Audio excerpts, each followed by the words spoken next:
성경 말씀 봉독하겠습니다. 사도행전 20장 28절의 말씀을 같이 합독하도록 하겠습니다. 너희는 자기를 위하여 또는 온 양떼를 위하여 삼가라. 성령이 저들 가운데 너희로 감독자를 삼고 하나님이 자기 피로 사신 교회를 치게 하셨느니라. 아멘. 오늘 저와 여러분들이 함께 은혜 받을 말씀은 사도행전 20장 28절에 있는 말씀입니다. 지난 시간에는 너희가 나를 사랑하면이라는 말씀을 통해서 하나님을 사랑하는 것은 하나님의 계명을 지키는 것임을 말씀을 드렸습니다. 그러면 그러한 하나님의 계명 가운데 구체적으로 하나님을 사랑하는 것은 무엇이라고 성경은 가르치고 있을까요? 성경 열왕기상 8장에 보면 성전은 하나님께서 영원히 거하실 처소라고 말씀하고 있고 9장 3절에서는 나의 이름을 영영히 그곳에 두시겠다고 말씀하고 있습니다. 또 레위기 26장 2절에서는 나의 성소를 공경하라고 말씀하고 있습니다. 이러한 하나님의 말씀에 비추어 볼 때 하나님을 사랑하는 것은 바로 교회를 사랑하는 것임을 알 수가 있습니다. 그러나 정작 어떻게 하는 것이 교회를 사랑하는 것인지에 대해서는 대부분의 성도들이 잘 모르고 있습니다. 우리는 일반적으로 누구를 사랑하면 그 사람을 자랑하고 그가 하는 일들도 자랑합니다. 마찬가지로 우리가 교회를 진정 사랑한다면 교회를 자랑하고 교회가 하는 일들도 또한 자랑해야 마땅합니다. 바꿔 말하면 교회를 자랑하고 그 하는 일들을 자랑하는 것이 곧 교회를 사랑하는 것이다, 이런 말씀입니다. 그런데 많은 사람들이 교회를 자랑하기는커녕 자기의 생각과 기분에 맞지 않으면 너무나도 쉽게 교회를 비방하고 판단합니다. 왜 그럴까요? 우리 모두가 잘 아시는 것처럼 사도 바울은 주와 복음을 위해 그리고 교회를 위해 자신의 모든 삶과 생명을 바친 사람입니다. 하지만 바울이 바울 되기 전에 그가 사울이었을 때에 그는 어떤 사람이었습니까? 사도행전 8장 3절에 보면 사울이 교회를 잔멸할새 각 집에 들어가 남녀를 끌어다가 옥에 넘기니라, 이렇게 말씀합니다. 빌립보서 3장 6절에서는 열심으로는 교회를 핍박하고 이렇게 말씀합니다. 사도 바울만큼 열심히 교회를 핍박하고 잔멸한 사람은 사도 바울 이전에도 그 이후에도 아마 사도 바울만한 사람은 없을 겁니다. 이러한 사도 바울이 자신의 행위에 대해서 디모데전서 1장 13절에서 이렇게 말씀하고 있습니다. 디모데전서 1장 13절의 말씀을 같이 한번 보겠습니다. 내가 전에는 회방자요 핍박자요 포행자였으나 도리어 긍휼을 입은 것은 내가 믿지 아니할 때에 알지 못하고 행하였음이라. 사도 바울의 고백처럼 오늘날 사람들이 교회를 비방하고 판단하는 것은 교회가 어떤 곳인지를 잘 알지 못하기 때문이라, 이 말입니다. 그러므로 교회를 자랑하기 위해서, 즉 교회를 사랑하기 위해서는 먼저 교회가 어떤 곳인지를 알아야 합니다. 그래서 오늘은 교회를 사랑하는 구체적인 방법이라는 제목의 말씀을 통해서 교회가 어떤 곳인지 또 어떻게 하는 것이 교회를 자랑하는 것인가를 구체적으로 알아보므로 함께 은혜를 나누기를 원합니다. 교회는 어떤 곳입니까? 첫째로 교회는 그리스도의 피값으로 사신 그리스도의 몸입니다. 성경은 교회를 가르쳐서 하나님이 자기 피로 사신 곳이라고 말씀하십니다. 오늘 우리가 읽은 바로 본문의 말씀이죠. 사도행전 20장 28절의 말씀을 다 같이 한 목소리로 읽어보겠습니다. 너희는 자기를 위하여 또는 온 양떼를 위하여 삼가라. 성령이 저들 가운데 너희로 감독자를 삼고 하나님이 자기 피로 사신 교회를 치게 하셨느니라. 이 말씀은 무엇을 의미할까요? 이 말씀의 뜻을 이해하기 위해서는 우리가 마태복음 16장 13절 이하에 나오는 예수님과 제자들의 또 예수님과 베드로의 대화 내용을 살펴봐야 합니다. 예수님께서 어느 날 제자들과 함께 가이사라 빌립보 지방을 지나가시면서 이런 질문을 하게 되죠. 야, 사람들이 나를 누구라고 생각하느냐? 그러니까 제자들이 막 이구동성으로 때로는 세례요한, 때로는 엘리야, 어떤 사람은 예레미야나 선지자 중에 하나다 이렇게 말씀합니다 하고 예수님께 그동안에 들려오는 여론들을 얘기합니다. 이 말씀을 들은 예수님께서 그 다음 질문이 그럼 너희는 나를 누구라고 생각하느냐라는 질문을 던지게 되죠. 이때 참으로 예수님의 1등 제자답게 베드로가 주는 그리스도시요 살아계신 하나님의 아들이라고 하는 완벽한 신앙 고백을 하게 됩니다. 이 고백을 들으신 예수님은 그가 정확하게 알고 있기에 너무나 기뻐하며 다음과 같이 그를 축복을 하시죠. 마태복음 16장 17절 18절의 말씀을 같이 읽겠습니다. 예수께서 대답하여 가라사대 바요나 시몬아 내가 복이 있도다. 이를 내게 알게 하니는 혈육이 아니요 하늘에 계신 내 아버지시니라. 또 내가 네게 이르노니 너는 베드로라. 내가 이 반석 위에 내 교회를 세우리니 엄부의 권세가 이기지 못하리라. 아멘. 너는 베드로라. 내가 이 반석 위에 내 교회를 세우리니. 여기에서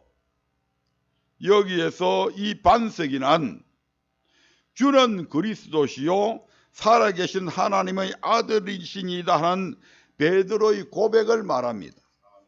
그 고백 위에 지금 교회를 세우시겠다는 말씀입니다. 이는 예수님께서 그리스도가 되셔야만이 교회가 세워진다는 얘기입니다. 즉 예수님께서 죄와 사망에서 우리를 구원하시기 위해 우리를 대신해서 십자가에 죽으시고 다시 살아나셔야만이 그분은 우리의 진정한 그리스도가 되시는 것입니다. 만약에 죽으시는 것으로 끝났다고 한다면 그분은 우리의 그리스도가 못 됩니다. 고린도전서 15장에서 만약에 그리스도께서 다시 살아나지 못했다면 너희 믿음은 뭐다? 헛것이다 이렇게 말씀하잖아요. 그래서 주님께서 다시 살아나셔야만이 그리스도가 되셔야만이 그 그리스도를 통해서 비로소 교회가 세워질 수 있다는 것입니다. 십자가 형벌은 인간이 만들어낸 행벌 중에서 가장 잔인하고 고통스러운 것으로 온몸의 피와 물이 서서히 다 빠져나가서 더 이상 숨 쉴 수 없는 상태에서 죽기까지 극도의 고통을 겪어야 하는 형벌입니다. 그런데 예수님이 당하신 고난은 이것만이 아닙니다. 육체의 고통만이 아닙니다. 바로 사람들의 멸시와 천대, 그리고 더 나아가 하나님으로부터 버림받는 고통이 있었습니다. 그러나 예수님은 아무 죄가 없으신 분으로 이런 고난을 받을 하등의 이유가 없는 분입니다. 베드로전서 2장 22절부터 24절에서 베드로는 그래서 우리 주님은 전혀 죄가 없으신 분이심을 이렇게 말씀하고 있습니다. 저는 죄를 범치 아니하시고 그 입에 괴사도 없으시며 욕을 받으시되 대신 욕하지 아니하시고 고난을 받으시되 위협하지 아니하시고 오직 공의로 심판하는 자에게 부탁하시며. 우리 주님께서 십자가에서 그 엄청난 고통을 받으시면서 우리 하나님 앞에 부탁을 하는데 뭐라고 부탁합니까? 아버지여, 저들이 알지 못하고 저러니 용서해 달라고 하나님 앞에 부탁을 하잖아요.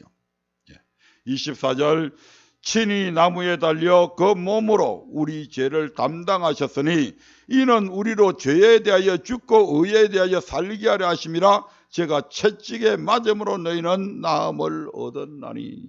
아멘. 이사야서 53장 5절의 말씀도 같이 읽어보도록 하겠습니다. 그가 찔림은 우리의 허물을 인함이요 그가 상함은 우리의 죄악을 인함이라. 그가 징계를 받음으로 우리가 평화를 누리고 그가 채찍에 맞음으로 우리가 나음을 입었도다.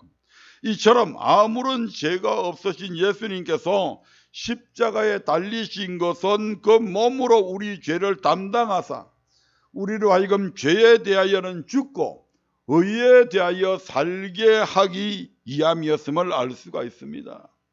우리의 허물을 인하여 그가 찔리셨고 우리의 죄악을 인하여 그가 상하셨으며 그가 징계를 받음으로 우리가 나음을 평화를 누리고 그가 채찍에 맞음으로 우리가 나음을 입었습니다.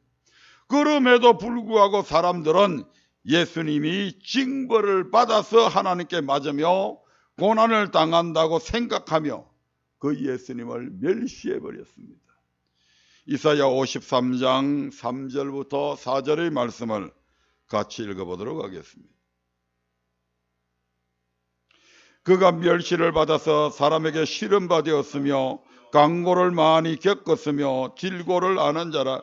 마치 사람들에게 얼굴을 가리우고 보지 않음을 받은 자 같아서 멸시를 당하였고 우리도 그를 귀히 여기지 아니하였도다. 그는 실로 우리의 질고를 지고 우리의 슬픔을 당하였거늘 우리는 생각하기를 그는 징벌을 받아서 하나님께 맞으며 고난을 당한다 하였노라. 아멘. 그들의 죄 때문에 그들을 위해서 대신 죽으시려고 고통당하시는 예수님이 오히려 그들로부터 멸시와 천대를 당하시는 그 심정이 어땠을까요? 여러분 한번 생각해 보시자고요. 당신께서 모든 피조물을 만드셨는데 그 피조물이 지금 자기를 만드신 주님을 향해 침을 뱉고 욕을 하고 어제까지만 그제 이틀 전에만 해도 자신들이 겉옷을 길바닥에 깔고 종려나무 가지를 꺾어들고 호산나 다윗의 자손으로 오시는 이여 주의 이름으로 오시는 이여 하며 환호했던 그들이 종교 지도자들의 선동을 따라 예수를 십자가에 못 박았어서 십자가에 못 박았어서 하는 그들, 그리고 자기가 3년 동안이나 가르쳤던 그 제자들이 전부 다 예수님을 배반하고 떠나버렸던 그들, 그런 순간들, 그런 것들이 예수님이 지금 십자가에서 육체로 당하시는 이런 고통들보다도 어떤 의미에서 더한 고통일 수 있었다 이 말입니다. 더 나아가서 가장 큰 고통은 아버지로부터 버림받는 고통입니다. 그 주님께서 십자가에서 엘리 엘리 라마 사박다니 나의 하나님 어찌하여 나를 버리셨나이까. 하나님으로부터 외면당하는, 당신이 모든 죄를 뒤집어 써서 죽으실 때 주님은 철저한 흉악한 죄인이잖아요. 그 죄인을 하나님은 바라보실 수가 없었어.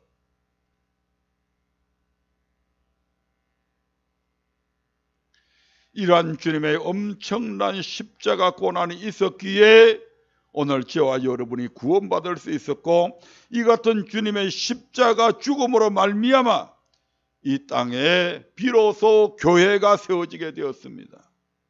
그래서 교회를 가리켜서 예수님이 자기 피로 사신 교회라고 지금 말씀하고 있는 것입니다.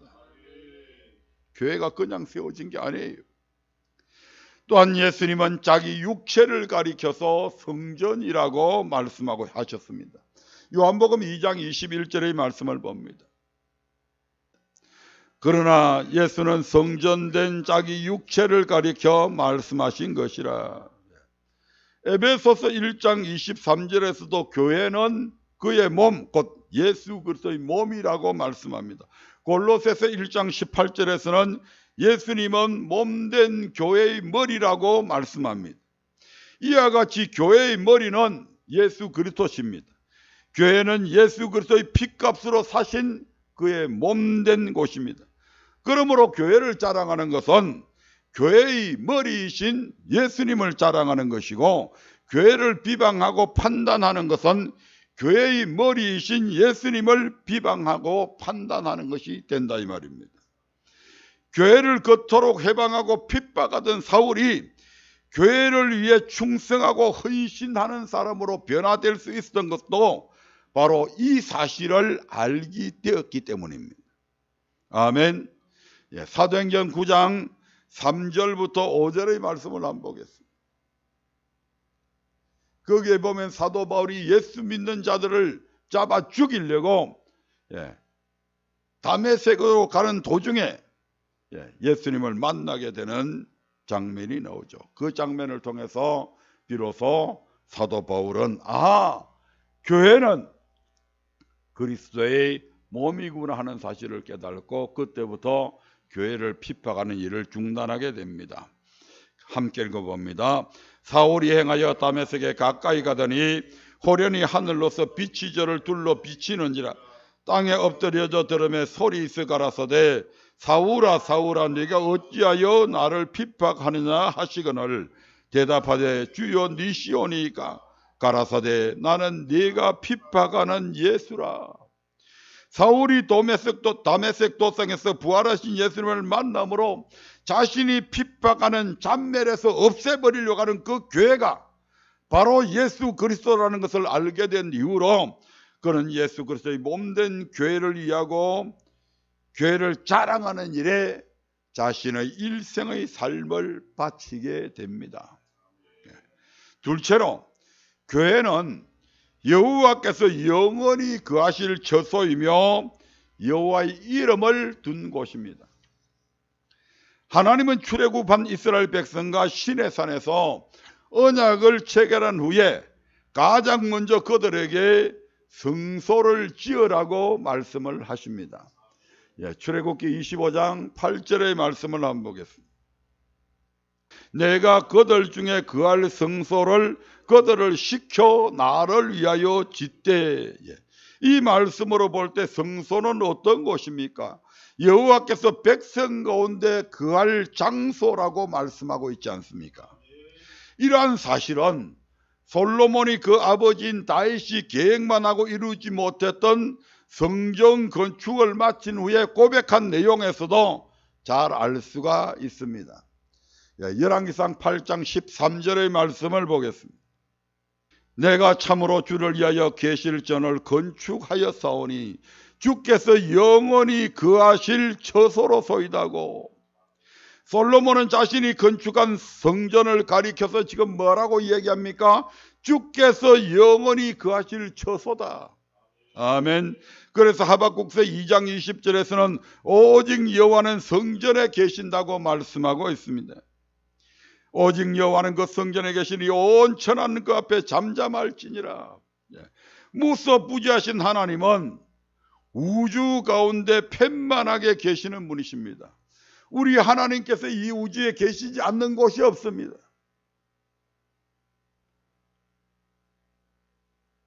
어디든지 계시는 분이시다. 저 하늘가에도 계시고 저 바다 밑에도 계시는 분이십니다. 그러나 하나님은 이 땅에 특별히 한 곳, 즉 성전을 거룩히 구별해서 자신이 영원히 거하실 처소로 삼으신 것입니다. 그러니까 성전이 얼마나 귀한 곳인지 모른다 이 말입니다. 세상에 수많은 땅덩어리가 있잖아요.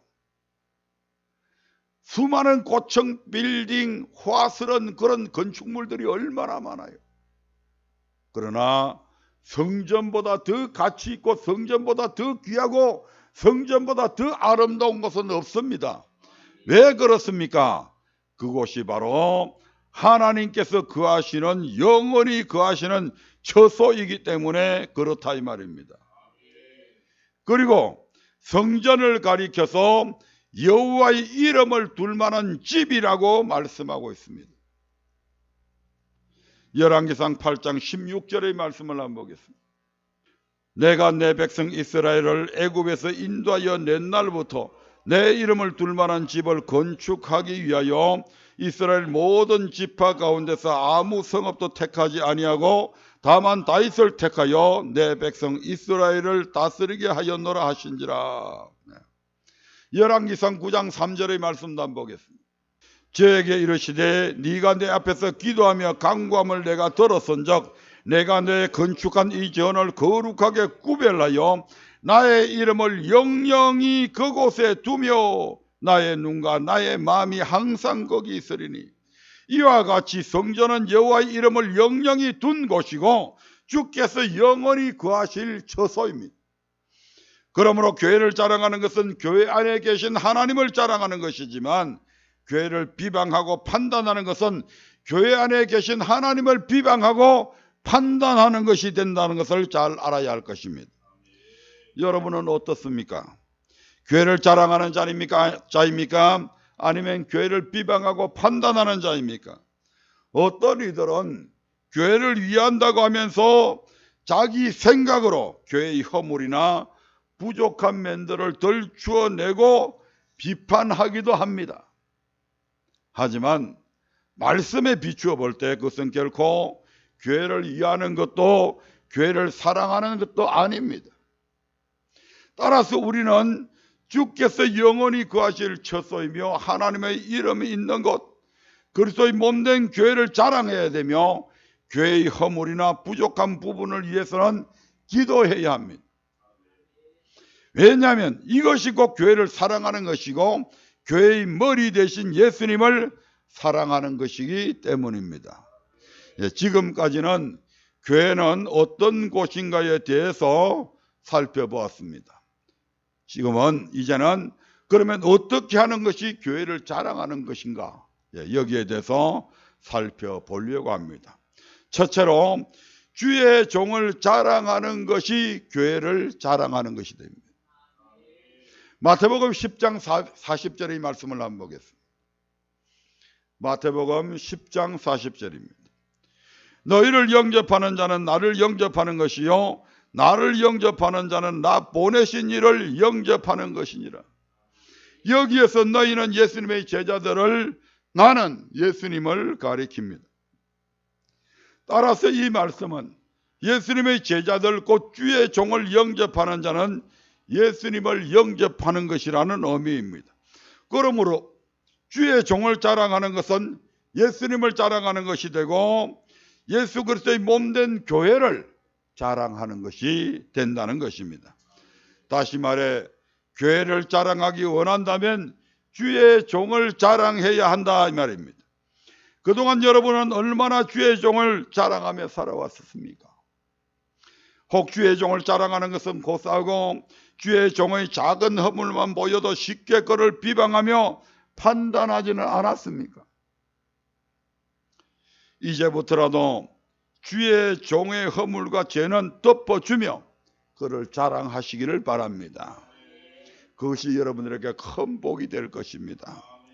그것이 교회를 자랑하는 것이며 바로 하나님을 사랑하는 것이기 때문입니다. 둘째로 교회를 자랑하는 것은 어떤 것인가? 성도를 자랑하는 것이 교회를 자랑하는 것입니다. 하나님은 주를 섬기는 성도들을 향해 무엇이라고 말씀합니까? 고린도전서 12장 27절의 말씀을 한번 보겠습니다. 성도는 어떤 존재들인가? 같이 읽습니다. 너희는 그리스도의 몸이요 지체의 각 부분이라. 에베소서 5장 30절도 보겠습니다. 같이 읽습니다. 우리는 그 몸의 지체임이니라. 성도들은 예수 그리스도의 몸을 이루는 지체의 각 부분이라고 말하고 있습니다. 그러므로 성도를 비방하는 것은 그리스도의 몸을 비방하는 것이요, 그리스도의 몸을 비방하는 것은 그의 몸된 교회를 비방하는 것이 된다 이 말입니다. 아멘. 여러분, 어떤 사람은 글씨를 잘 쓰는 사람이 있고, 우리 또 권사님 같은 분은 이런 또 꽃꽂이를 참 이쁘게 잘 하시는 분도 있고, 여러 가지 재주들을 가지고 있습니다. 아멘. 예, 그러면 만약에 이 꽃꽂이를 잘하면 그 권사님은 참 손재주가 참 좋아. 예, 물론 그렇게 얘기할 수도 있습니다만 대부분은 그 권사님은 뭘 잘한다? 꽃꽂이를 잘한다. 예, 이렇게 하죠. 발이 무슨 잘 달리기를 잘한다 해서 야, 저 선수는 진짜 발이 잘 달린다 이렇게 이야기 안 하잖아요. 아멘. 예, 바로 누구는 진짜 마라톤 선수다. 우승했다.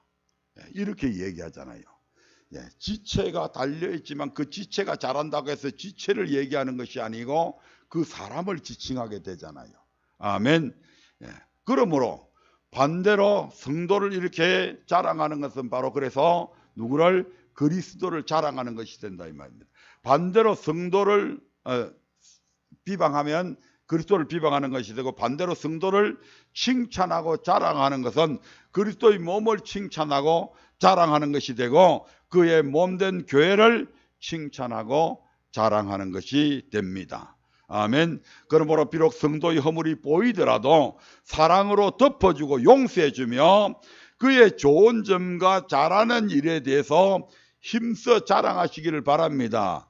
사람은 완벽한 존재가 아닙니다. 잘하는 부분이 있으면 잘 못하는 것도 있다 이 말입니다. 근데 딱 어떤 사람들은 잘못한 그것만 꼬집어 가지고 자꾸 얘기를 하는데 그렇게 하시면 안 돼요. 아멘.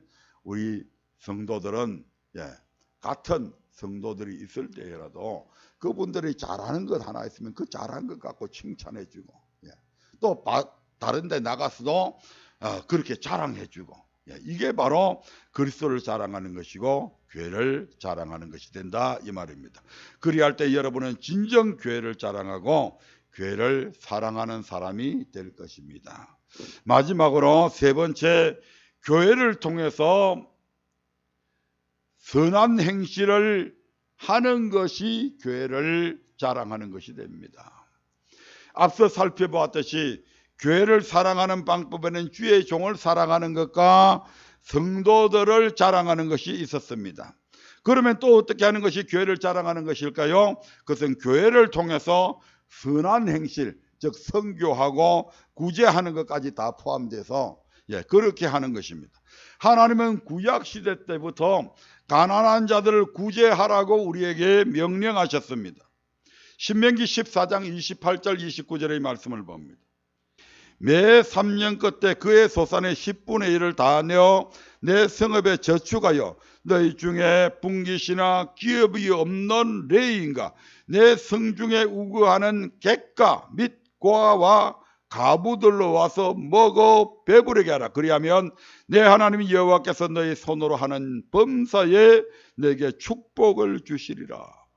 아멘. 신명기 26장 12절의 말씀도 같이 읽어보겠습니다. 제3년 곧 11조를 드리는 해에 내 모든 소산의 11조 다 내기를 마친 후에 그것을 레위인과 객가 고아와 가부에게 주어서 내 성문 안에서 먹어 배부르게 하라. 아멘. 가난한 자들을 구제하고 도와줘라 이 말입니다. 아멘. 그렇다면 우리는 구제할 때 어떻게 해야 할까요? 마태복음 6장 2절부터 4절의 말씀에는 구제할 때에 이렇게 해라고 가르치고 있습니다. 한 목소리로 같이 읽어봅니다. 마태복음 6장 2절부터 4절입니다. 시작. 그러므로 구제할 때에 외식하는 자가 사람에게 영광을 얻으려고 회당과 거리에서 하는 것 같이 너희 앞에 나팔을 불지 말라. 진실로 너희에게 이르노니 저희는 자기 상을 이미 받았느니라. 너는 구제할 때에 오른손이 하는 것을 왼손이 모르게 하여 내 구제함이 엄밀하게 하라. 엄밀한 중에 보시는 너희 아버지가 갚으시리라. 아멘. 많은 사람들이 어떤 선한 일들, 구제하는 일들을 해놔놓고 그걸 통해서 칭찬받으려고 하고 높임받으려고 하고 인정받으려고 하는 사람들이 우리 주변에 너무너무 많이 있다 이 말입니다. 여기서 예수님은 대표적으로 바로 바리새인과 서기관들이 이런 짓을 많이 한다고 성경에서는 말씀을 하고 있습니다. 그래서 그들에게는 사람에게 보이기 위해서, 그래서 대표적으로 외식하는 사람들로 예수님께 책망을 듣고 있잖아요.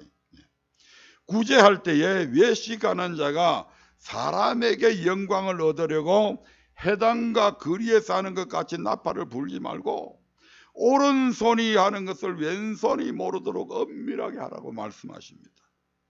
그러면 어떻게 하는 것이 엄밀하게 구제하는 것일까요? 마태복음 10장 42절의 말씀을 보겠습니다. 시작. 또 누구든지 제자의 이름으로 이 소자들 중 주는 자는 내가 진실로 너희에게 이르노니 그 사람이 결단코 상을 잃지 아니하리라 하시니라. 아멘. 누구든지 제자의 이름, 즉 주의 종의 이름으로 구제하는 자는 결단코 상을 잃지 아니한다고 말씀합니다. 우리가 구제할 때에 주의 종의 이름으로, 즉 교회를 통해 구제하면 내 이름은 감추어지고 교회의 이름은 드러나게 됩니다. 아멘. 내가 직접 구제한다고 주면요, 상대방도 부담을 느끼잖아요. 그 사람 맨날 쳐다보면 내가 꼭 빚쟁이 같고 빚진 것 같고 부담스럽잖아요. 그래서 내가 주는 거지만, 내가 어떤 집사님이 참 어렵고 요새 힘든 것 같은데 그분을 도우려면 선교 헌금을, 구제 헌금을 교회에다가 드리는데 거기에 지명하세요. 누구누구 선교 헌금, 누구누구 구제 헌금, 이렇게 헌금을 하면 누구만 알아요? 목사님만 알잖아요. 다른 아무도 모르잖아요. 오른손이 한 것을 왼손이 모르게 하는 거라, 이게 그 말이라 이 말입니다. 아멘. 그러면 그 구제함을 받은 사람도 누가 준 것이 그냥 교회가 준 것으로 알기 때문에, 누구인지도 대상을 모르기 때문에 상대방을 만나도 전혀 부담감이 없잖아요. 또 도와준 사람도 자기 자신을 자랑스럽게 되어지지 않잖아요. 그러니까 오직 누구만 알고 있으니까, 하나님만 알고 있으니까 하나님께 상을 받을 수밖에 없죠. 근데 내가 직접 주고 이렇게 하면 내가 칭찬받고 하기 때문에 하늘에서는 상이 없다 이 말입니다. 그는 이미 자기 상을 이 땅에서 받은 것이다 이 말이죠. 그래서 옛날 사람들은 구제할 때에, 또 목사님한테 뭘 대접하려고 할 때 어떻게 해요? 밤에 살며시 가가지고 무슨 그릇에다가 담아갖고 살짝이 대문 안에 갖다 놓고 막 오고, 이런 방법을 썼잖아요.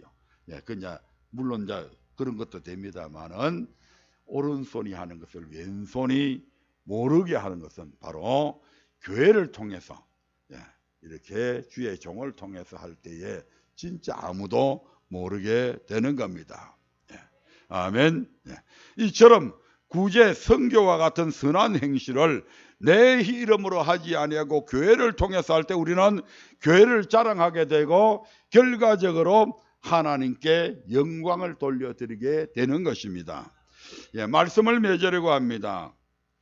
교회는 예수 그리스도의 피값으로 사신 그의 몸된 곳이며 여호와께서 영원히 거하실 처소이자 하나님의 이름을 둔 집이 바로 교회다 이 말입니다.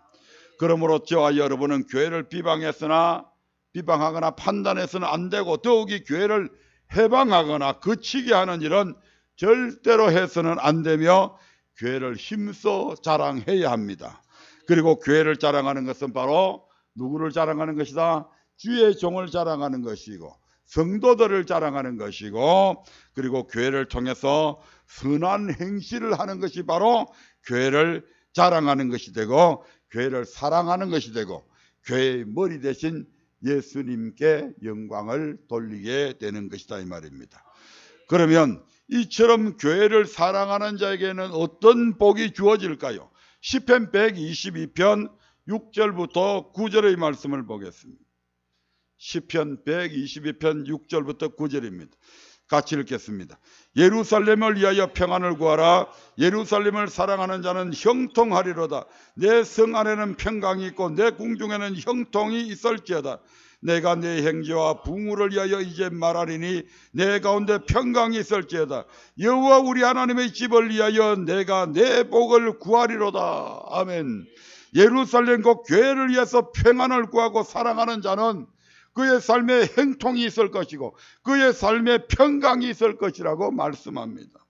그러므로 예전에 잘 알지 못하고 교회를 비방하고 판단했다 할지라도 이제부터는 교회를 자랑하고 사랑함으로 저와 여러분의 삶 가운데 형통하게 되는 복이 넘쳐나기를 주의 이름으로 축원드립니다.